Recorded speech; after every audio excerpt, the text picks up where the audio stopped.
en el tiempo que presentamos y demás. Si me permiten, puedo comenzar. Welcome everyone. We are really happy to have here Dr. Nguyen Esmeralda. She's from Mexico, actually from the Instituto Potosino de Investigación Científica y Tecnológica.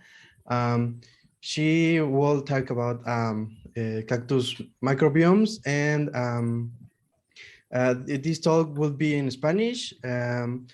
If you have any questions, please make sure if you have make sure to put them in the chat, or you could you're allowed to unmute to ask in. Doctor, if you could start. Sí, a ver, ahora vamos a ver. Ya pueden ver mi pantalla otra vez, ¿verdad? Sí, todo bien. Listo, pues es un gusto enorme para mí el poder venirles a platicar a este grupo tan selecto de apasionados de las cactáceas, algo que hemos venido trabajando desde hace algunos años, que es esta relación de que tienen las bacterias con algunas especies de cactus como un mecanismo para tolerar el estrés ambiental. Entonces, bueno, ahorita quisiera platicarles, casi todo va a ser de un ejemplo específico, que es Echinocactus plateacanthus, pero esta relación planta-microorganismo, pues básicamente es mucho más extensa. Y para que se den una idea de cómo es de estrecha esta relación, pues quisiera empezar muy desde el principio, ¿no? Porque como dijo Dobzhansky, nada tiene sentido si no es a la luz de la evolución. Entonces, pues básicamente esta relación es tan vieja como pues la historia del planeta, dado que los microorganismos pues fueron las primeras formas de vida y los ancestros directos de las plantas pues vienen de microorganismos.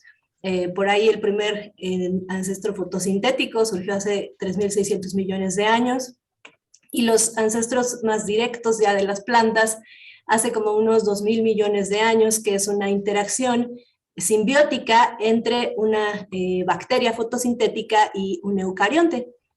Entonces, toda esta historia, pues los ancestros de las plantas han estado rodeados de microorganismos. Por ahí de hace 800 millones de años ocurrió esta transición a ecosistemas terrestres, todavía en cuerpos acuáticos, y aquí surge un fenómeno que es el surgimiento de estructuras de adhesión al sustrato, lo que ahora conocemos como raíces, donde empieza a haber una interacción mucho más estrecha ahora de los microorganismos con las plantas a través de el sustrato y de todo el intercambio que ocurre, ¿no? A estas zonas ahora de interacción las conocemos como las zonas rizosféricas, como las zonas de influencia de las raíces, y es en este punto en el que las plantas, junto con los microorganismos, pues tienen la oportunidad de colonizar ahora sí los ambientes terrestres hace como unos 500 millones de años, con todo lo que esto implica, que es las condiciones de sequía, de alta radiación solar y todos los factores estresantes que hay, ¿no? Entonces, cuando las cactáceas surgen, yo tengo este dato, que hay mucha gente que podrá corregirme, pero como hace unos 32 millones de años, pues ya estas relaciones planta-microorganismo pues ya estaban súper establecidas, digámoslo así. Entonces, ¿qué tan estrechas son siguiendo este mismo tenor? Pues ya no podemos imaginar uno sin el otro. Es el concepto que planteó, bueno, la más conocida que lo planteó, no fue la primera, pero Lynn Margulis planteó este concepto, que es el de holobionte, que es un complejo simbiótico. Y estas imágenes que yo les muestro aquí, que pues, no son exageradas, es así como es el mundo en sí. Está dominado por microorganismos y los macroorganismos están totalmente cubiertos de microorganismos por fuera e incluso en su interior. Entonces, para que también puedan dimensionar qué tan importantes son estos microorganismos para las plantas, pues podemos tener este dato de lo que les decía, de lo que ocurre en la rizósfera, en las raíces de las plantas. Se sabe que hay más de 10 a la 11 células microbianas por gramo de raíz, y que en esa pequeña porción puede haber hasta más de 30.000 especies procariontes. Entonces, esto implica una alta diversidad y todas las funciones asociadas a ellas, que por supuesto van a tener un gran intercambio de sustancias y de comunicación entre lo que son las raíces y estos microorganismos. Obviamente, bueno, no solamente están integrados por bacterias y arqueas, sino pues también por hongos, que eso es también muy conocido, la relevancia que tienen para las plantas. Y entonces, ¿por qué son tan importantes? ¿No? O sea, nada más por mencionar algunas de las funciones que pueden tener. Sabemos que estos microorganismos pueden estar involucrados en la adquisición de nutrientes, incrementando lo que es la solubilización de los mismos o la toma de ellos incluso del aire, como en el caso de la fijación de nitrógeno. Por lo tanto, pueden incrementar la fertilidad del suelo e incrementar a su vez lo que es la productividad, el crecimiento de las plantas. No solo por los nutrientes, sino que también los microorganismos han aprendido a simular las hormonas vegetales y son capaces de producirlas, y directamente pueden influir en el crecimiento de las plantas y en la modificación de la estructura de las raíces para poder tener más superficie, por ejemplo, de colonización. Eso es algo que también se ha observado. Entonces, las interacciones que se dan en esta zona, en la rizósfera, pues van desde reconocimiento, la quimiotaxis para poder acercarse, adherirse, y también puede haber no solo interacción con la planta, sino entre los microorganismos mismos, que permiten un biocontrol, es decir, pueden suprimir la presencia de otros microorganismos patógenos, incrementar la resistencia o la respuesta sistémica de las plantas para que no sean colonizados por patógenos. Entonces, pues tienen múltiples funciones. Estas son algunas, ¿no?, de las interacciones benéficas que se conocen en plantas, pero existen otras más. Y por supuesto, todo esto en la rizósfera está mediado por lo que las raíces están produciendo, lo que llamamos por los exudados radicales. Pero pues algo que he venido trabajando, les decía, desde hace algunos años, es tratando de entender qué es lo que le da estructura a estas comunidades que nosotros vemos asociadas a las plantas, porque van a depender de diferentes factores. Son sistemas realmente altamente complejos, no solo porque la gran diversidad que los compone, sino porque dependen de factores que van desde el hospedero, que es pues la especie, definitivamente, porque eso va a determinar el tipo de metabolitos que está liberando y de los exudados. También incluso las variaciones entre los genotipos de las especies, la edad de la planta también, su estado de salud, el estado de desarrollo, incluso el tipo de la estructura de la planta, porque eso puede influir en los microambientes que se dan en ella y bajo de ella. Y entonces tenemos todos estos factores del hospedero interactuando con los factores ambientales, no solo con los naturales, que es el clima, por ejemplo, las características del sustrato, sino también aquí entran todo lo que tiene que ver con las prácticas humanas. Entonces eso también, cómo modificamos estas condiciones ambientales afecta a esta estructura. Y por supuesto lo que les mencionaba, que pueden haber interacciones entre estos mismos microorganismos, ¿no? Sabemos que en comunidades pues pueden existir especies clave, especies que sirven como conexión entre todas las demás, y que esas mismas están produciendo metabolitos que pueden inhibir o ayudar a facilitar el establecimiento de otras. Todo eso está ocurriendo. Entonces, en conjunto, todos estos factores son lo que le van a ir dando forma a estas comunidades. Y eso es lo que en mi grupo de investigación estudiamos, que es cómo se dan estos filtrados ambientales a través de los diversos factores para ver una comunidad observada. Entonces, ¿qué mejor modelo que lo que son las zonas áridas y quienes los habitan? Porque sabemos que estos sitios tienen características muy, muy interesantes desde el punto de vista del estrés abiótico, que es sitios alcalinos y muy salinos, una alta radiación solar, temperaturas extremas, en los cuales hay una baja humedad y pocos nutrientes. Ante estas condiciones, pues los seres vivos han desarrollado diversas adaptaciones, tanto fisiológicas como morfológicas, que son muy claras a nivel macroscópico, y también han desarrollado adaptaciones en sus interacciones para facilitar este establecimiento y tolerar estas condiciones. Esto que vemos a nivel macroscópico es algo que también podemos ver a nivel microscópico. Es decir, los microorganismos también pueden asociarse con estas plantas, como veíamos, y estar potenciando estas capacidades de tolerar en las condiciones. Imagínense qué tan estrecha debe ser esta relación, que incluso se sabe que hay microorganismos que se pueden transferir verticalmente de una generación a otra. Esto es que la planta madre ya pone un inóculo inicial en sus semillas que son de microorganismos que van a ser determinantes para cuando esas plántulas que emergen tengan que establecerse en estas condiciones, ¿no?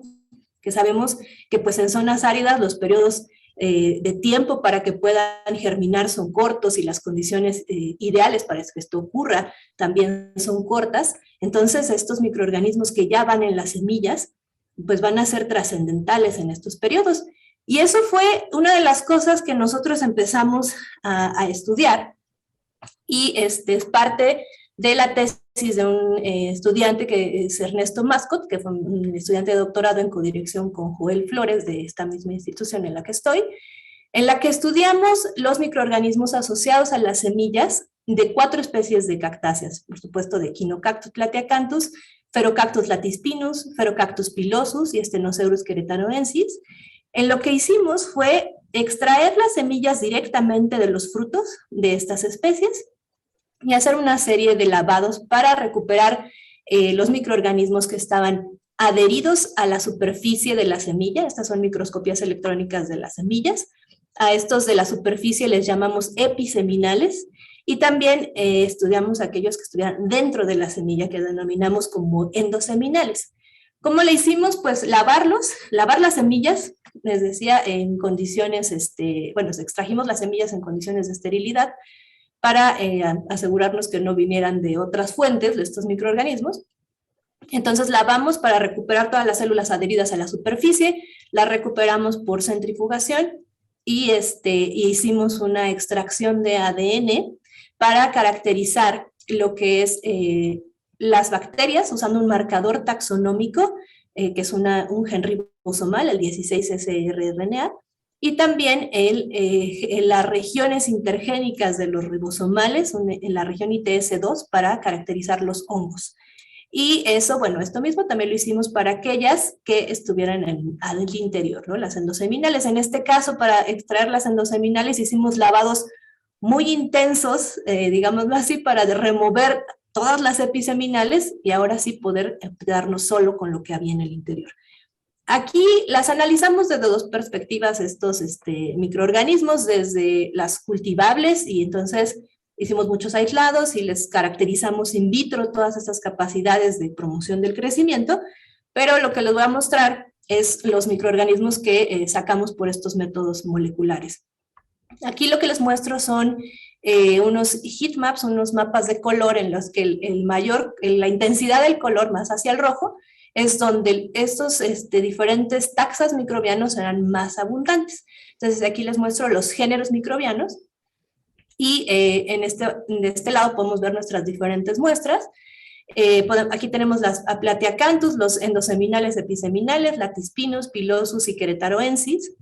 Algo muy interesante es que en el caso de bacteria, lo que vimos es que lo dominaban mucho un género bacteriano que son Stenotrophomonas, que apareció en todas, y se le ha, aislados de Stenotrophomonas, se ha caracterizado que pueden tener estas diferentes capacidades de promotores del crecimiento, y otros que también fueron muy comunes en Queretaroensis, fueron los Bacillus y Penibacillus y diferentes variantes de estos grupos de Firmicutes. Entonces, algo que también nosotros vimos aquí, esto es como lo más dominante, pero eso no quiere decir que no aparecieran en menores proporciones otros microorganismos. Y eso fue bastante también interesante porque encontramos una diversidad mucho mayor a la que esperábamos, pero en la mayoría de los casos hay pocas taxas que eran dominantes bacterianos. Y en el caso de hongos, aquí lo que les muestro es nuevamente el heat heatmap, pero en este caso a nivel de clases de hongos. Y aquí sí vimos que era más fácil diferenciar entre lo que había en la superficie, las episeminales, de las endoseminales. Entonces, por ejemplo, aquí sí le agregamos un análisis de ordenamiento, un clustering análisis, y vemos aquí que se parecen más las diferentes, la composición de hongos en la sección episeminal y la endoseminal por aquí, donde, por ejemplo, en el interior son más comunes los detidiomicetes y en la parte externa los tremelomicetes. Ya que nos fuimos a ver de manera más específica, bueno, ¿y estos qué podrían hacer? ¿Qué tipo de taxas son? O sea, una revisión en la literatura. Pues vimos que muchos de ellos podían ser patógenos potenciales en ciertos contextos, pero en otros podían ser parte de la microbiota normal e incluso podían conferir beneficios a la planta. Entonces, porque eso es algo que ocurre mucho en hongos, ¿no? A veces, dependiendo del contexto en el que se encuentran, pueden tener diferente función patogénica o incluso ayudar al hospedero. Entonces, esa es una mezcla bastante interesante de decir, por decirlo así, que las semillas son vectores de patógenos y de microorganismos benéficos. Entonces, sin embargo, algo que es muy común en las prácticas cuando se trabaja con semillas es que se lavan las semillas, ¿no? Se supone que uno dice, no, las voy a lavar para que justamente no, estos patógenos que pueden transferirse no me vayan a infectar mis plantas nuevas. Y entonces, cuando nosotros estábamos haciendo diferentes trabajos con Echinocactus, vimos que si se lavaban, en este caso son microscopías electrónicas sin el lavado, vemos aquí claramente en la superficie de las semillas cómo hay microorganismos, y si las lavábamos, se quitan estos microorganismos, ¿no? Pero empezamos a ver en Echinocactus que cuando las lavábamos había una alta incidencia de colonización de un hongo que ya lo aislamos y luego vimos que era una cepa de Aspergillus. Entonces, fue nuestra pregunta, ok, entonces si no las lavas, son más sanas o hay un porcentaje mayor de brotes sanos, entonces puede ser que estos tengan una función al inhibir a patógenos. E hicimos un experimento para comprobarlo, en el que extrajimos las semillas de los frutos de Echinocactus plateacanthus y tomamos unos controles que son directamente estas semillas, se pusieron a germinar y se cuantificó los porcentajes de germinación y estos porcentajes de colonización por los hongos. Pero por otro lado, lo que hicimos fue lavarlas y reinocularlas con cepas microbianas que habíamos aislado previamente de las semillas de los Echinocactus para ver si podíamos disminuir o recobrar esta capacidad de disminución en los porcentajes de germinación y de colonización del hongo. Entonces, no vimos un efecto en los porcentajes de germinación. Cuando las lavas disminuye enormemente, eso es, también por otros trabajos que hemos hecho, hemos visto que se disminuyen porque también les quitas el mucílago. Esta especie es al otro fenómeno también interesante, que tiene una capa de mucílago que recubre la semilla para la retención de agua, le permite tener una mayor retención de agua, y si tú se la retiras, eso tiene un efecto pues negativo en la germinación. Entonces ese mucílago no es posible, digamos, regresarlo después de estos lavados, y creemos que ahí hay una influencia muy grande, por eso no vemos efectos en la germinación, pero sí en el porcentaje de colonización de los hongos. Si nosotros lavamos las semillas y les quitamos todos estos microorganismos, arriba del 60% de nuestras semillas se colonizan. Y si no las lavamos, menos del 10% se colonizan por este hongo. Pero si nosotros los inoculamos, los reinoculamos, después de lavarlas, con diferentes células microbianas o diferentes conjuntos, por ejemplo, con una cepa de Aspergillus, pero distinta, una cepa, digamos, benéfica de Aspergillus, podemos disminuir estos porcentajes de colonización, lo mismo con Enterobacter, y también otra de las cosas que hicimos, de los tratamientos que hicimos, fue el pellet completo celular después de estos lavados, es decir, va todo lo que haya podido quedar vivo después de estos lavados. y también podemos disminuir estos porcentajes de colonización. Entonces, pues comprobamos que efectivamente estos microorganismos episeminales tienen una influencia en la germinación y en el desarrollo de las plántulas. Y dirán, bueno, ok, esta relación es muy importante en esta etapa de desarrollo porque es de las más delicadas, ¿no? Donde las plantas son pues muy sensibles a muchos factores. Pero ¿qué pasaría ya en plantas adultas? A lo mejor no necesitan tanto esta ayuda de los microorganismos. Y entonces lo que hicimos fue pues ver ya en individuos adultos, empezar a explorar esto, ¿no? Y aquí es donde quiero hablarles un poco más de Echinocactus plateacanthus, que ya es donde nos enfocamos como en esta planta como modelo, en la que se pues ha hipotetizado que es altamente tolerante.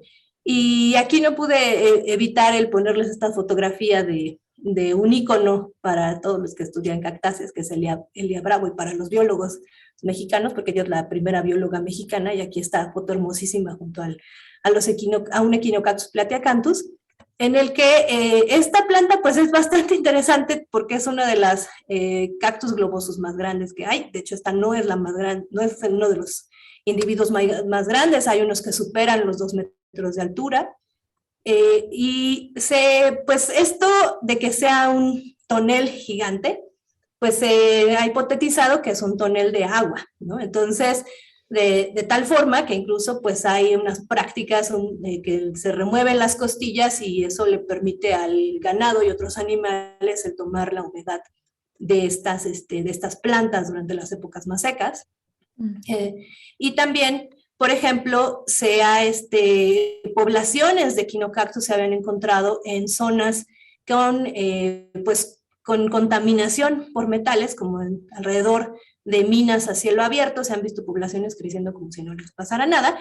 Entonces, pues esa es la hipótesis, ¿no? Es muy resistente y en realidad es lo que más amenaza a esta especie son los humanos, por su extracción para fines ornamentales. Y en México tiene un uso que es para la producción de un dulce que llamamos acitrón, y antes se utilizaba para la decoración de las roscas de Reyes. Ahora ya no es tan utilizado porque ya la planta está protegida y se considera como una especie amenazada. Entonces, en teoría, no debería de seguirse produciendo este dulce, pero se produce porque es algo tradicional, ¿no? Entonces, justo nos fuimos a ver, ok, tiene sus propias características morfológicas y fisiológicas que pues es lo que las hace probablemente sea tan tolerante a diferentes condiciones, pero ¿qué hay de esta relación con la microbiota? Y una de las primeras cosas que hicimos fue ver si había una relación a la tolerancia a la presencia de metales pesados como cadmio y zinc. Y esto que les voy a presentarlo es un trabajo que hizo Margarita Sarria de la Universidad Nacional de Colombia, que vino a hacer su trabajo experimental de doctorado conmigo, en el que hicimos un experimento donde añadimos cadmio y zinc en diferentes concentraciones para ver los efectos en diferentes aspectos de la planta y también de los microorganismos asociados. El experimento en sí lo que consistió fue tomar plantas de 3 años que fueron criadas específicamente pues para hacer experimentación, o sea, sí torturamos plantitas, pero pues para propósitos científicos, y habían sido generadas en invernadero, en suelo de un sitio que se llama Guadalcázar, aquí en San Luis Potosí, en México, que es bastante conocido este lugar también para gente que estudia cactáceas, porque es uno de los centros de diversificación de cactáceas, ¿no? O sea, hay una diversidad enorme de cactáceas en estas áreas. Entonces, teníamos plantitas de 3 años y las sometimos a diferentes concentraciones de cadmio y zinc, consideradas como bajas, medias y altas, de acuerdo a las normas mexicanas. Esto pues se supone que es bastante debatible la concentración de metales pesados que tú puedes tener en los suelos, porque la biodisponibilidad depende de muchas cosas, del suelo en sí, de las características del suelo en sí. pero desafortunadamente las leyes son así, ¿no? O sea, dicen un parámetro de miligramos por kilogramo de suelo nada más, y no toman en cuenta muchas cosas. Entonces justo dijimos, bueno, vamos a ver qué pasa si nosotros ponemos concentraciones por debajo de esos parámetros que están establecidos en México. Y también pues pusimos controles sin metales, tomamos muestras antes de contaminar y 30 días después de mantenerlas en invernadero, y determinamos la diversidad y estructura de la comunidad bacteriana asociada a las raíces, la rizosférica, la biomasa microbiana, medida como el carbono microbiano, la abundancia de un grupo clave, que son las fijadoras de nitrógeno, a través de la cuantificación por PCR cuantitativo de un gen, que es NIFH, que es parte de la nitrogenasa, la enzima encargada de hacer la fijación. Y también quisimos ver pues, si había un efecto o señales de estrés en las plantas a través de la eficiencia fotosintética y determinar si sí realmente la planta qué tantos metales absorben estas plantitas. Y vimos que sí se absorben mucho y absorben muchos metales, mucho más también incluso de lo que esperábamos. La relación de las concentraciones de cadmio en el suelo y de lo que se tiene en los tejidos, en este caso en el cuerpo, en el tallo y en las raíces, es casi lineal. Sobre todo acumulan mucho más el metal pesado en las raíces, porque pues, es lo que hay mayor contacto. Y pues determinamos, comparándolo con otras plantas, que esta sí se considera dentro del grupo de acumuladoras de metales pesados. Entonces, pues de que mete metales, los mete en grandes cantidades. Y sin embargo, o sea, nosotros cuando fuimos a ver diferentes indicadores, por ejemplo, de la estrés en planta, vimos que casi no había un efecto en los sistemas fotosintéticos, a pesar de que mete cadmio, o sea que estas tenemos las concentraciones de cadmio y estas son la deficiencia fotosintética, se empieza a ver afectada, pero ya a concentraciones más altas, ¿no? Entonces, a concentraciones bajas, el cactus está como si no le pasara nada.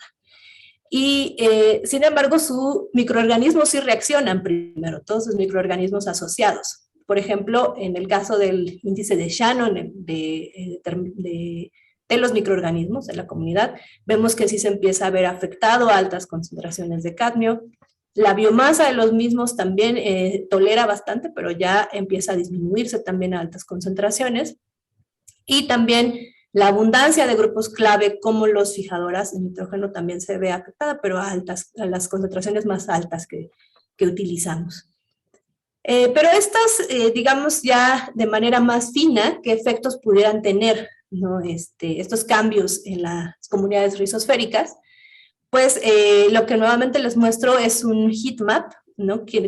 Para ver cómo cambia la abundancia relativa de los diferentes taxas microbianos, los más abundantes, en este caso les muestro los géneros de bacterianos que son mayores al 1% del total que terminamos. Y aquí lo que vemos es los tratamientos antes de contaminarlos, incluidos los controles también. O sea, les decía que justo tomamos muestras antes y después. Y se parecen mucho, ¿no? Antes de contaminar, todos se parecen muchísimo. Hay una gran abundancia de un grupo de acidobacteria que se llama RB41. Muchos de los grupos microbianos se quedan en numeritos porque son grupos que se les llama como candidatos, es decir, no se tienen aislados y no se ha descrito las especies de ellos como tal, pero se sabe que son grupos robustos y consistentes. Y en este caso, por estudios que tienen que ver con metagenómica, es decir, son netamente por DNA ambiental, pues se sabe que pueden tener una participación en el reciclaje de la materia orgánica, y en la movilización de nutrientes. Otro grupo que también era muy abundante es Rubrobacter, que en diversos trabajos que hemos realizado en suelos de zonas áridas hemos visto que es dominante estos grupos también de Rubrobacter y que aquí estaban bastante abundantes. Pero después de contaminarlos, que es todo este grupo de aquí, lo que vimos es que si cambia, o sea, se ven afectados este tipo de grupos en su abundancia, se disminuye el color, y se incrementa la abundancia de otros grupos, por ejemplo, como Bacillus y Tumebacillus, que andan por aquí, y por ejemplo también otro grupo que se llama Massilia.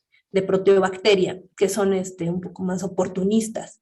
Entonces, estos grupos, por ejemplo, en el caso de los bacillus y de Bacillia, se ha visto que también se incrementan justo en otros trabajos como ante la contaminación por metales, y algunos pueden tener un papel en la detoxificación del suelo.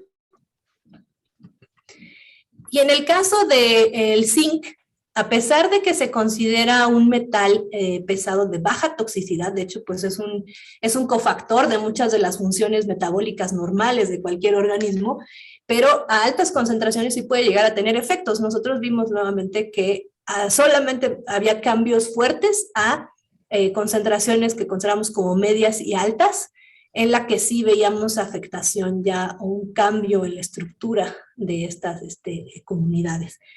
Esto es solamente pues a nivel taxonómico, pero digamos que también algo que nos interesaba es decir, bueno, de manera funcional, ¿cómo puede afectar? Hicimos una categorización de los diferentes taxas en funciones o en la participación en funciones que nos interesaran. Entonces, por ejemplo, como si participaban en ciclos de nutrientes, en tolerancia al estrés o en adaptación al ambiente. Y hicimos esas comparaciones de cómo cambiaban con estos tratamientos, estas concentraciones de metal pesado. Para el caso del cadmio, vimos, por ejemplo, que en las concentraciones más altas de cadmio se incrementan los grupos microbianos que se les ha atribuido la capacidad de hacer la reducción de nitrato. O, por ejemplo, se ven afectados negativamente aquellos que están involucrados en la fijación de carbono. Por supuesto, todos aquellos que se han asociado a alguna tolerancia al estrés se incrementaron, la mayoría de ellos su abundancia en estos tratamientos con cadmio. Aquellos que se les ha atribuido la participación en bioremediación, lo que les decía que pueden estar asociados a la detoxificación también, y aquellos que forman esporas, ¿no? Entonces, estas son esporas de resistencia, porque también los microorganismos se ven afectados negativamente con estas concentraciones. Entonces, en múltiples aspectos, pues podían estar participando en estas cuestiones de tolerancia. Si se dan cuenta, parece tener una relación también importante. Y nuevamente con nuestro metal que parecería no ser tan tóxico, que es el zinc, vimos un incremento en aquellas que hacen la reducción de nitrato y una disminución de las que participan en la oxidación de amonio. Entonces, en este caso, en lo que más vimos que hay una potencial afectación, pues es en la movilización de nitrógeno. Entonces, si se afectan los microorganismos que están movilizando el nitrógeno en el suelo, pues los metales no solamente tienen el efecto directo de ser tóxicos para los microorganismos y las plantas, sino pueden estar cambiando la manera en cómo se mueve el nitrógeno, es decir, un ciclo biogeoquímico, y eso ya tiene un efecto pues a nivel ecosistémico. Y bueno, hasta este punto dirán, ok, pues este es un experimento en los que se observan estos resultados en invernadero, ¿no? En plantas que son muy jóvenes. Entonces, bueno, ¿qué pasa ya en estos individuos tan longevos que vemos en el campo, ¿no? Que sabemos que pues ya tienen ahí alrededor de unos 100 años. Ellos, o sea, ¿qué tanta relación tienen con estos microorganismos para esta tolerancia al estrés ambiental? Y en este caso, lo que les quiero platicar es lo que vimos con un estrés ambiental que es lo más común en las zonas áridas, ¿no? Que es la estacionalidad. Entonces, para este caso, lo que les voy a presentar es una parte de los resultados de la tesis de doctorado de otro estudiante que es Ángel Estrada, que también es un chico que está haciendo todavía su doctorado en codirección con Joel Flores, y él lo que estudió es ver cómo cambiaban las comunidades microbianas de los equinocactus y diferentes aspectos, ahorita vamos a ver, fisiológicos de los equinocactus en estas temporadas. Entonces, lo que trabajamos fueron poblaciones que están en México, en el estado de San Luis Potosí, muy cercanas a este sitio que les platicaba de Guadalcázar, en una comunidad que se llama Charco Blanco. Y fuimos ahí a buscar poblaciones de Echinocactus y tomar muestras en 2 temporadas, en la temporada más seca y en la temporada de lluvia, para determinar cuándo podían estar más, pues digamos, más estresadas o en un punto de mayor diferencia. Nos basamos en los datos de precipitación de los últimos 7 años y tomamos muestras durante el mes en el que se ha reportado que hay una mayor evapotranspiración o una menor evapotranspiración. Entonces, en estas temporadas, en este sitio, lo que hicimos fue seleccionar 10 individuos adultos de Echinocactus plateacanthus que tuvieran más o menos el mismo tamaño, diámetro, altura, volumen, y que tuvieran señales de haber tenido eventos reproductivos, o sea, ya que fueran adultos como tal. Y de aquí tomamos muestras de la rizósfera, del suelo a la rizósfera, a los 10 centímetros.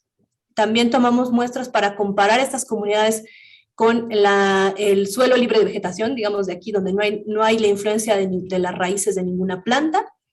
Y de estas muestras determinamos las propiedades físico-químicas de los suelos y nuevamente caracterizamos la comunidad bacteriana a través de este marcador del 16S-rRNA por secuenciación masiva. También, bueno, una de las cosas que hicimos añadiéndolo es que ya nos interesaba empezar a buscar grupos microbianos específicos como fijadoras de nitrógeno y mineralizadoras de fósforo, porque pues esos son también, después del agua, otros 2 nutrientes que son los que más limitan la productividad en las zonas áridas. Entonces también determinamos su abundancia a través de PCR cuantitativo. Y de la planta, pues también queríamos ver cómo le está yendo a la planta, o sea, si hay modificaciones con la estacionalidad, o si es realmente esto, que la planta es estática como se había supuesto, ¿no? Que como es un tonel de agua no le pasa nada. Entonces, queríamos ver si era verdad y les medimos la fluorescencia de la clorofila, la actividad CAMP, la concentración de pigmentos, de clorofilas y de carotenoides, el potencial hídrico de los tejidos, las concentraciones de especies reactivas de oxígeno, y también determinamos los exudados, porque pues esa es la comunicación que se da directamente con los microorganismos a través de los exudados. Y por estudios previos habíamos visto que probablemente los aminoácidos podían tener un papel importante. Se sabe muy poco de los exudados radicales de plantas CAMP en general. Se han determinado algunos compuestos, pero no se ha visto realmente qué factores hacen que cambien estos patrones de exudación. Les digo que por estudios previos que hicimos, vimos que los aminoácidos podían cambiar, así que nos enfocamos en la medición de aminoácidos por HPLC. Y entonces, bueno, lo primero que les muestro aquí es un análisis de componentes principales para ver cómo se diferencian las características del suelo entre las 2 temporadas.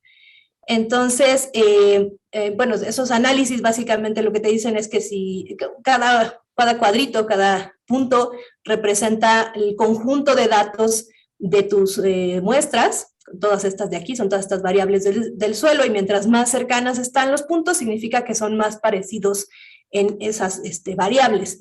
Entonces, aquí lo que podemos ver es que todas estas que están de este lado son muestras de la temporada de seca. Entonces, y algo bien interesante que vimos es que no era posible diferenciar las muestras de suelo que venían de la rizósfera de las del suelo libre de vegetación. Y eso nos lleva a la idea de que realmente las épocas secas son muy, muy intensas, de tal forma que incluso quitan este efecto del rizosférico, es decir, el efecto de la planta o de enriquecimiento de la planta. Cosa que no vemos durante la época de lluvia, en donde sí se diferencian nuestras muestras, o sea, la actividad que ocurre durante la época de lluvia hace que sea diferente estas características del suelo, principalmente en lo que tiene que ver con los nutrientes.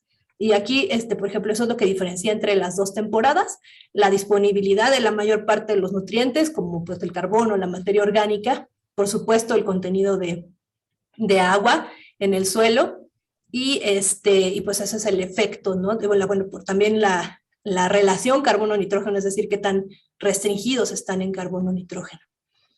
Entonces, estos efectos que vemos claramente que hay cambios por las estaciones en las variables del suelo, pues tienen un efecto ya en la fisiología de la planta.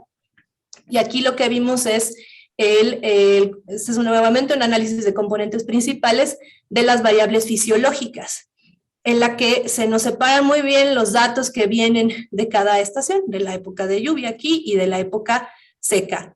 Y de las cosas que vimos es que cuando es la época de seca, pues se incrementan las especies reactivas de oxígeno, hay un estrés oxidativo.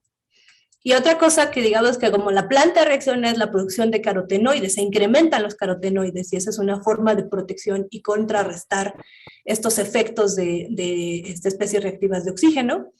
Lo que vimos es también, por ejemplo, que en la época de lluvia, pues hay un mayor potencial hídrico en los tejidos, que era lo esperado, y también hay una mayor, son más estables la cantidad de pigmentos fotosintéticos, ¿no? Las clorofilas.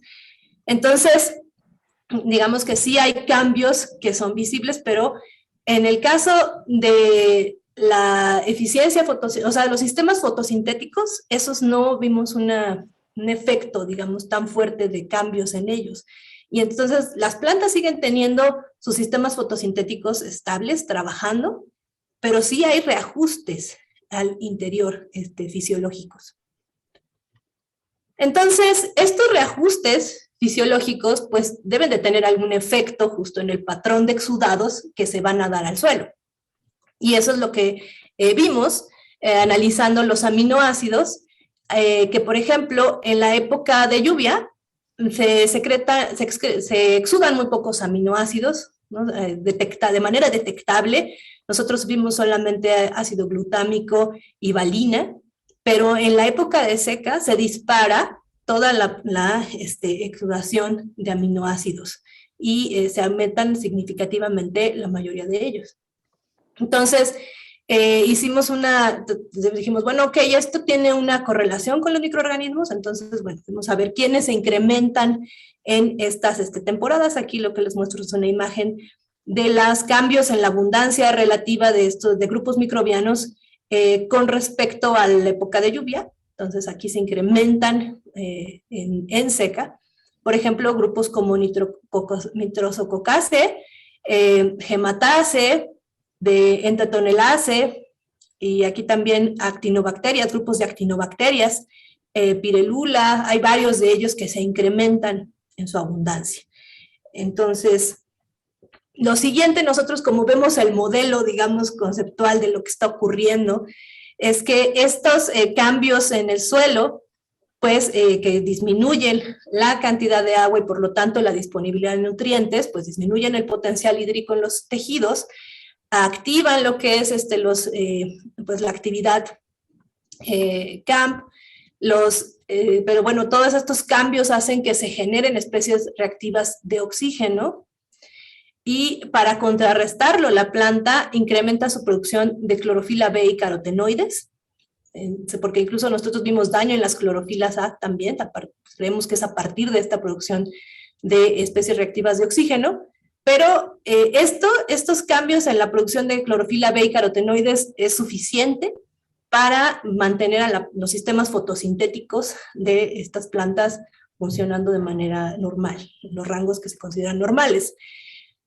Sin embargo, estos reajustes, les decía, pues tienen un efecto en la producción de exudados radicales, principalmente en lisina, valina, arginina y leucina, y nosotros vimos que sí existía una correlación entre estos y diferentes grupos microbianos que si ya nos vamos a ver de manera más fina, pues sí se han visto que tienen diferentes capacidades promotoras del crecimiento vegetal.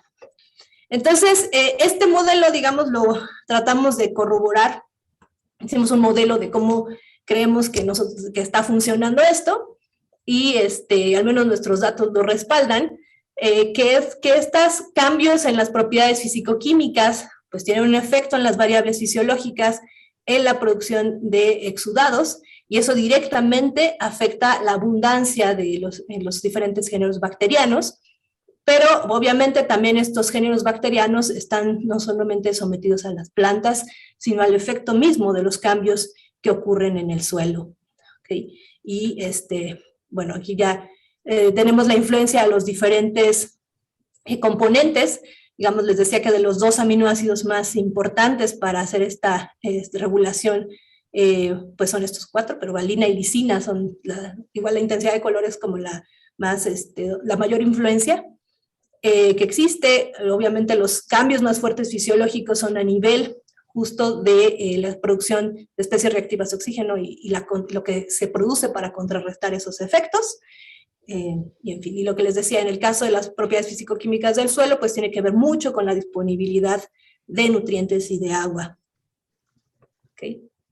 Entonces, esto es algo de las cosas que nosotros hemos visto, y de manera muy breve lo que quisiera que se llevaran, bueno, espero que se lleven varias cosas, pero de al menos 2 puntos esenciales que quisiera resaltar, es que los microbiomas de los cactus son un modelo pues muy, muy interesante para entender cómo funcionan y cómo se ensamblan las comunidades microbianas ante estos factores estresantes, ¿no?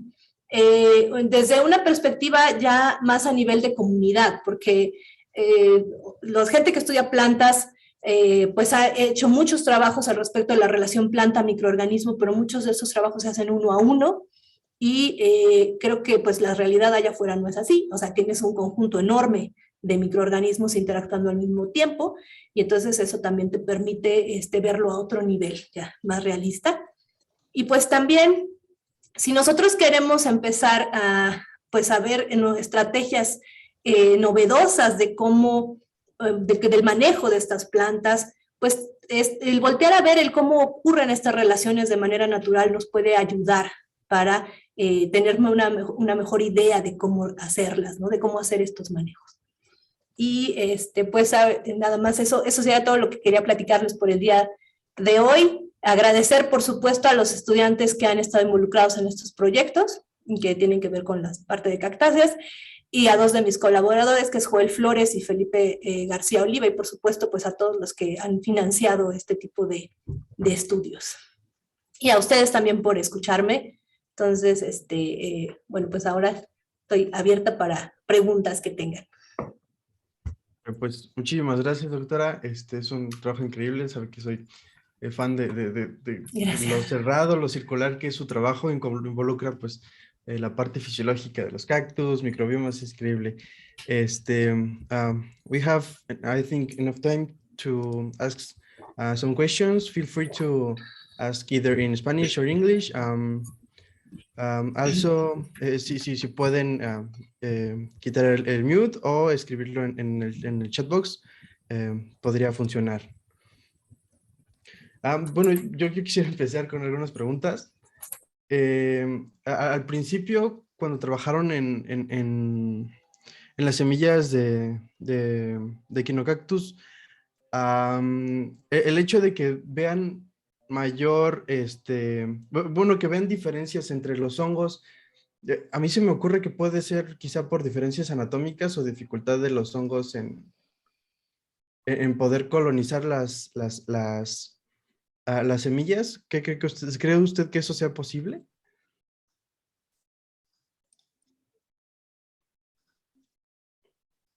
Creo que perdimos a la doctora.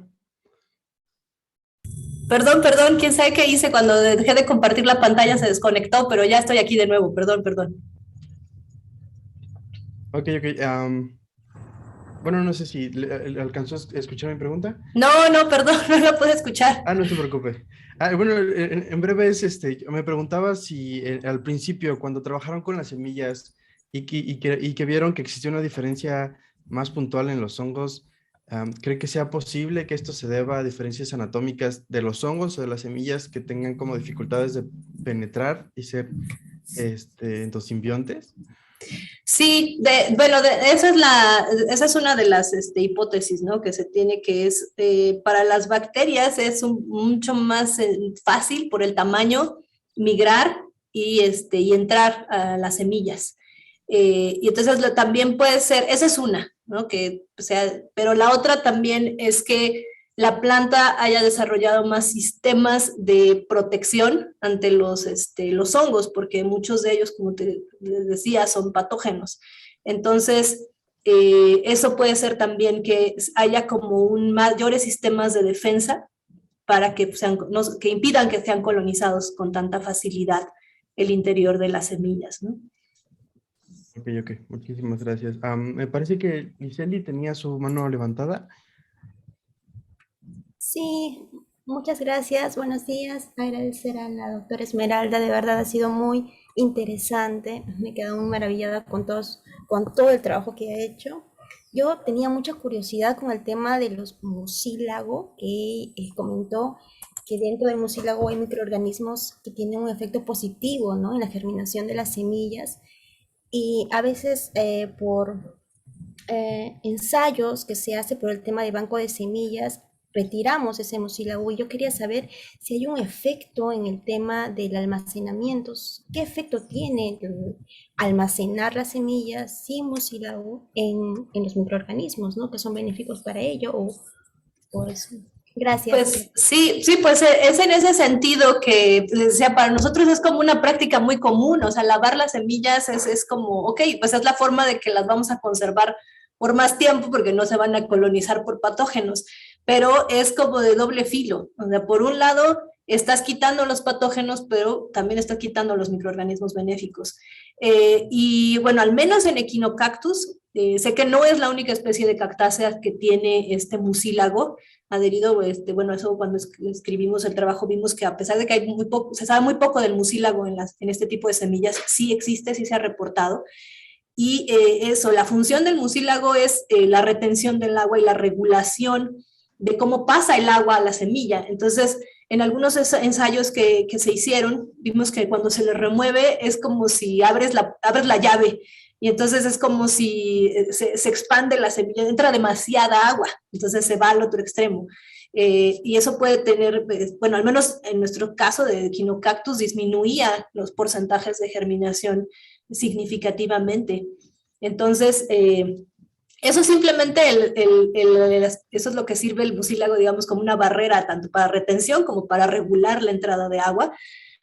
Pero no en Echinocactus porque no lo vimos, pero ahorita no recuerdo en qué otra especie de cactácea se ha visto que sí hay microorganismos atrapados en el mucílago y que en el momento en el que pues se activa ya la germinación, es como despierta todo el sistema, los propios microorganismos empiezan a alimentarse de este mucílago y se empiezan a producir fitohormonas, los microorganismos empiezan a producir fitohormonas y de esa manera pues también empiezan a estimular la germinación.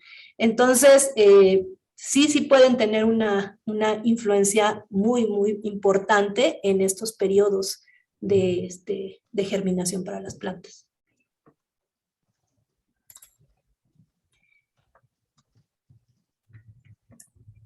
Okay, tenemos una pregunta en el chat. David Clark says, you talk about microorganisms associated with cactus seeds, giving them an advantage during germination. Do you think these microorganisms stay with the cactus as they grow older? Sí, bueno, yes, indeed. It is supposed that they are the inoculum, the first inoculum, and all the rest of microbiome is going to be built depending on them. So, yes, they are the pioneers of the microbiome. Esperemos que eso haya respondido. Tenemos Sí, también... no sé. Mary has, I don't know if you are speaking Spanish speaking or if you want to ask in English. Mary? En español. Sí, buenas tardes, creo ya. Felicitaciones por el trabajo, súper interesante, muy bonito. Por aquí también estamos trabajando algo con microorganismos, pero por eso va mi pregunta. ¿Qué opinión tienes con respecto a los esfuerzos que se está haciendo sobre inoculación en semillas, ¿no? porque por ahí probamos qué función cumplen los microorganismos y tratamos de inocular y vemos resultados. Dado que ya están presentes en el suelo, ¿valdría la pena continuar con esos trabajos de inoculación? Hay trabajos hechos con bacterias y también con hongos. Por ejemplo, esa es una de las preguntas. Y otra es, ¿recomendarías estas etapas de desinfección? A veces nos aseguramos que esté bien desinfectadas las semillas para aplicar la prueba, por ejemplo, de germinación. ¿Recomendarías todavía o qué sugerencias darías a ese respecto? Ahí sería mi segunda pregunta. Ok. Gracias por todo. Sí, también estaba viendo en el chat que es que como hay un interés por estos productos, ¿no? Por el desarrollo de biofertilizantes a partir sobre todo de cactáceas. Sí, digamos que lo que tú supones a la hora de inocular es que vas a enriquecer pues sí, los microorganismos clave que deberían de estar presentes en estas comunidades para el futuro, ¿no? Es decir, en lo que veíamos, ¿no? Tú simplemente puedes retirar un microorganismo y eso puede tener un efecto en los que estaban adentro, ¿no? Entonces sí hay un equilibrio muy importante entre los diferentes componentes del microbioma. Eso es algo que falta todavía mucho entender, las propias interacciones entre ellos, entre los microorganismos presentes en el microbioma. Entonces, estos esfuerzos que se hacen de inoculaciones, de enriquecer a los benéficos, entonces probablemente les das mayores posibilidades de colonizar y justo lo que decían, de alcanzar la colonización ya del individuo completo, ¿no? Para las etapas posteriores. Entonces sí, la idea sigue siendo buena, lo que pasa es que hay una gran polémica en los biofertilizantes, porque se ha visto que algunos microorganismos son muy dependientes o sea, son, por ejemplo, muy dependientes de la especie. O sea, no puedes ponerle microorganismos a veces que son de especies más alejadas. O sea, es decir, todo lo que sacamos de cactus, de agaves, tú lo quieres utilizar en plantas de interés agrícola y no sabemos exactamente si van a funcionar o no, porque pues su microbioma funciona de una manera totalmente diferente y se ensambló de una manera diferente. Entonces, eso es algo que se ha visto y es sigue siendo uno de los grandes retos para los que desarrollan biofertilizantes, y se puede transferir estos biofertilizantes a otras especies, no solo de quienes fueron aislados. Eso es por un lado. Sin embargo, pues sí son esfuerzos valiosos para las especies, ¿no? Al menos para la especie en las que están, sí. Hay nuevas, digamos que hay nuevas estrategias que me han hecho muy interesantes. Veía una justamente en el Simvestab de aquí en México, que es hacer redes de interacción de los microorganismos y buscar los organismos clave en esas redes de interacción, y entonces esos utilizarlos, tratar de aislarlos y hacerlos biofertilizantes, ¿no? Entonces, digamos, de hacer ya una estrategia más dirigida. Entonces hay gente que ya lo está haciendo de una manera más racional, el diseño de estos biofertilizantes. Pero sí, definitivamente sigue siendo, pues el intento creo que bastante valioso de enriquecerlos, aunque no siempre tienen el efecto que esperas, lo que decía, ya en campo. Y lo otro que decías, pues para mí fue un cambio, fue muy sorprendente, es decir, como una práctica rutinaria de lava las semillas, a lo mejor no es lo más adecuado. Supongo que hay especies que los patógenos, por las condiciones en las que se cultivó, en las condiciones en las que se conservaron las semillas, los patógenos son muy abundantes, y entonces a lo mejor ahí sí el costo-beneficio es mayor. Es decir, es mejor lavarlas, porque si no, el 100% de tus plantas se infectan. Pero creo que sí vale la pena hacer esas pruebas de los porcentajes de colonización de patógenos. Y si no es necesario hacer estas lavados, yo recomendaría no hacerlos, para no eliminar a los benéficos.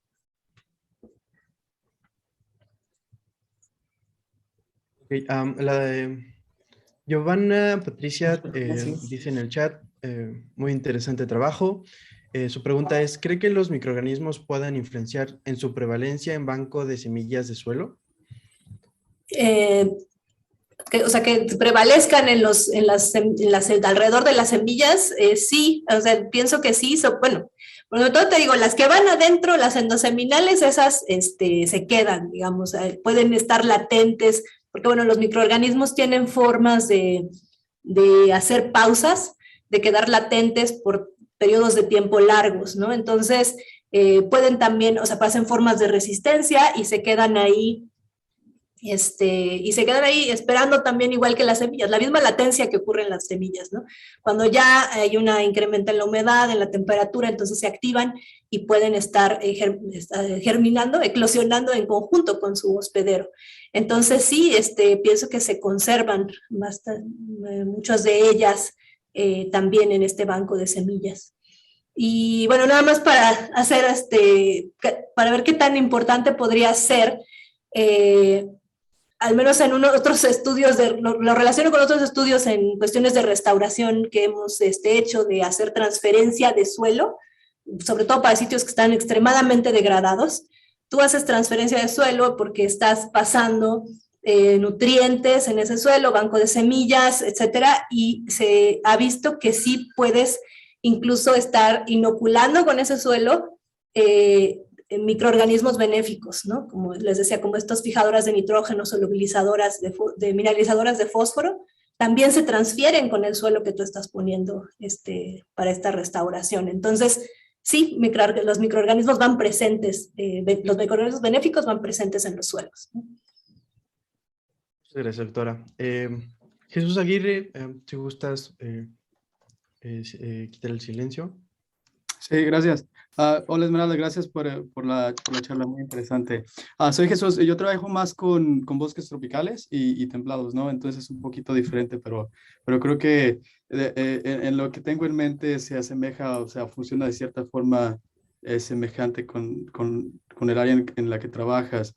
Al final, en tus últimas diapositivas mencionabas como el efecto que tenía el ambiente, básicamente, en las comunidades o en los individuos de bacterias, me parece, ¿no? Pero me preguntaba qué tanto realmente funciona de la otra forma, ¿no? Y creo que tal vez lo tocaste un poco en las primeras diapositivas, el cómo el ambiente, digamos, el clima, la temperatura, la humedad, determinan esta diversidad, digamos, de bacterias y de hongos en el suelo, y cómo este determinar de bacterias y hongos en el suelo entonces determina el tipo de especies que tienes, de plantas en una localidad determinada, ¿no? Esa es como la primera pregunta que tengo para ti. Y la segunda sería más enfocada a cómo crees que esta diversidad de hongos y bacterias que tienes en el suelo determina la diversidad funcional de plantas que encuentras en un área. O sea, a lo que voy, ¿esperarías que si tienes una gran diversidad de hongos y bacterias en el suelo en un área determinada, también vas a tener una gran diversidad funcional o, digamos, por lo menos taxonómica de plantas también? ¿Sería así como uno a uno? Sí, es una pregunta muy interesante porque es como que, ¿quién es primero, no? El huevo o la gallina, uno dice, pero en realidad, por eso lo vemos como este conjunto, ¿no? Como el holobionte que viene, o sea, los dos tienen una relación ya tan estrecha que para la presencia de uno tiene que estar otro, al menos cuando se trata de la microbioma asociado a plantas. Entonces, pensándolo en términos de sucesión, ¿no? O sea, donde se supone que los sustratos nuevos tienen una muy poca biomasa microbiana, pues eso sí se ha visto que te necesitas tener un cierto enriquecimiento de microorganismos funcionalmente relevantes para que entonces las plantas puedan colonizar, o sea, que tengan esta facilitación a través de los microorganismos. ¿Por qué? Porque ponen en disponibilidad los nutrientes del suelo no formado. O sea, aquí en zonas áridas lo vemos, que hay muchas plantas creciendo en suelo sobre roca, donde no hay suelo formado. Y es necesariamente a través de estas asociaciones simbióticas, ¿no? Con las que están fijando o liberando los nutrientes a partir del sustrato apenas en formación. Entonces sí, necesitamos una cierta diversidad microbiana para poder, para que las plantas puedan estar colonizándolo. Ahora, lo que decías del grado de diversidad, pues creo que van de la mano, ¿no? Al momento en el que las plantas, diferentes especies de vegetales colonizan, pues están generando también nuevos microambientes, por lo tanto nuevos nichos, que entonces van a cada vez albergar mayor diversidad en su conjunto, ¿no? Entonces yo lo vería así, que van en el sentido de la diversidad, sí hay un pool que tiene que existir primero de microorganismos, pero que al final van de la mano la diversidad vegetal con la diversidad de microorganismos por esta heterogeneidad que se va generando, ¿no? Con las diferentes especies vegetales. No sé si respondí tu pregunta. No, sí, gracias, Esmeralda, muy interesante. Pues muchas gracias. Tenemos dos preguntas más en el chat. John Thyssen says, it is a common practice to disinfect seeds and soil when propagating cactus as a hobby. This is to reduce pathogens. What are your comments? Positive and negative about this practice? But it's controversial because as I comment, you can eliminate all the pathogens, but also you are eliminating at the same time all the beneficial microorganisms. So I think it's better to make first some says about what happens if, for example, if you disinfect and you have a lot, if you don't have problems with the propagation of your species, you can do it. But if you notice a negative effect, a high colonization of pathogens, so maybe a solution is to stop doing these practices of wash the soil and the seeds. Muchas gracias. Creo que esto es una pregunta muy interesante, especialmente porque hay muchísimas personas que les interesa propagar cactus como hobby, más que hacer ciencia. Sí. Bueno, y la última pregunta dice, question about seeds. So, only I want to comment something. We extract the seeds from the fruits. So I can proceed. Yeah. Okay. Because we extract the seeds from the fruits. So there are not other sources of microorganisms. But for example, if you recollect your seeds from the field, and maybe you have more microorganisms that are not from the mother plant. So that is risky. No? Maybe in that cases, is convenient to do these disinfections. Okay. Thank you. The last question is, do they get killed if exposed to longer-term spraying with fungicides or by high concentration or fungicides, or they are fungicide resistant? I'd appreciate answer in English if possible. Thank you. But this depends because the fungal community of the seeds, it's very complex. And also the fungicides are specific for maybe only for some kinds of fungi. No?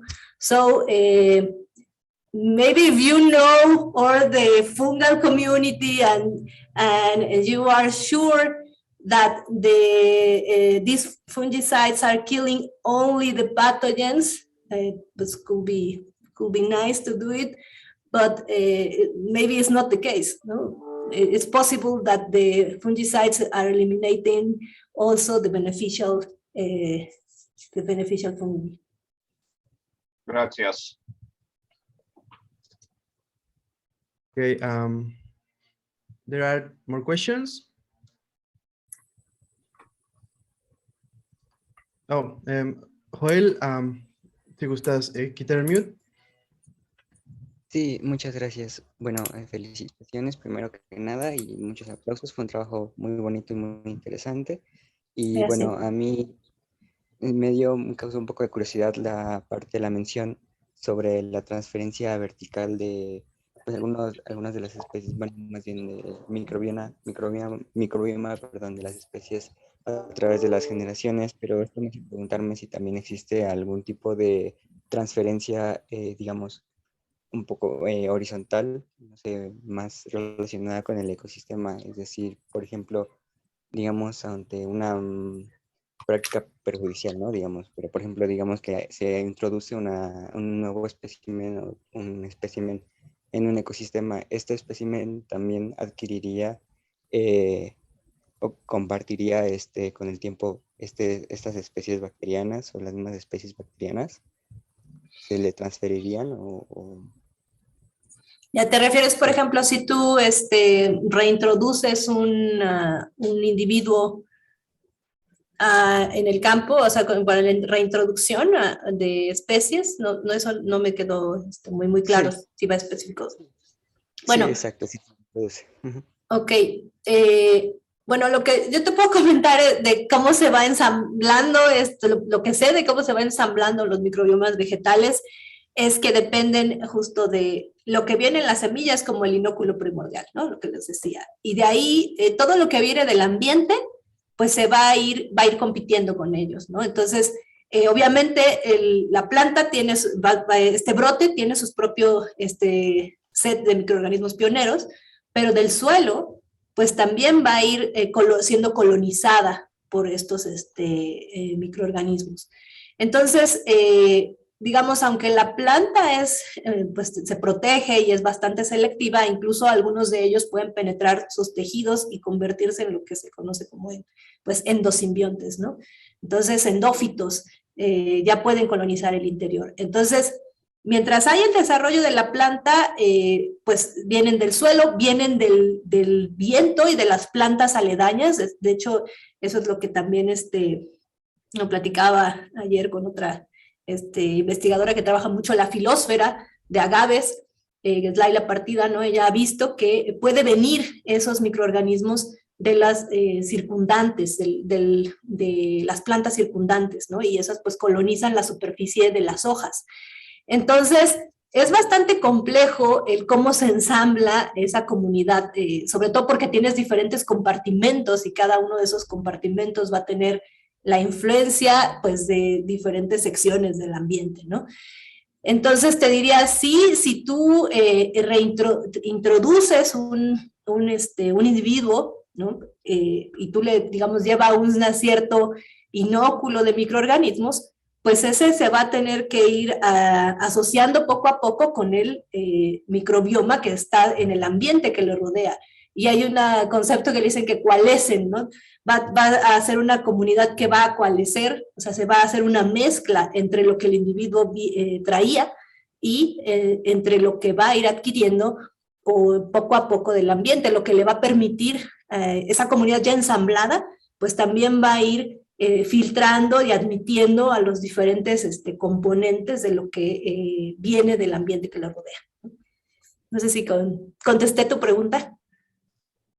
Sí, sí, muchas gracias.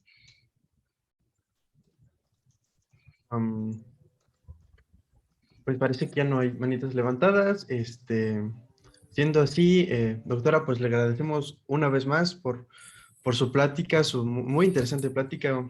Felicidades también por su trabajo, es bastante asombroso y realmente yo creo que contribuye bastante al conocimiento de las cactáceas y de la nobionte, que es un concepto que también a mí me encanta incluir en nuestra ciencia de frontera.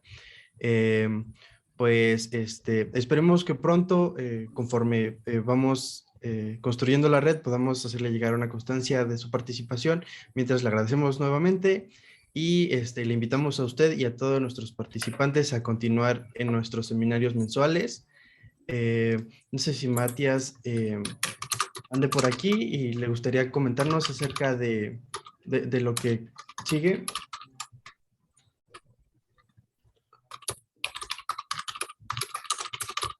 Yo creo que los próximos seminarios de febrero, creo que 3 o 4. Entonces, you should receive penalty. Gracias, Matthias, and thank you for all the attendees. We hope you can join us the next seminar. This will be in February 3rd, Matthias says. So we are pleased to have you here. Thank you so much for your time, and also for Dr. Esmeralda.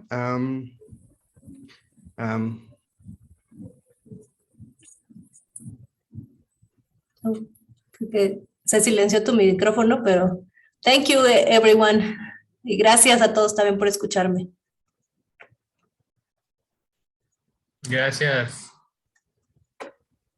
Muchas gracias, nos vemos. Muchas gracias.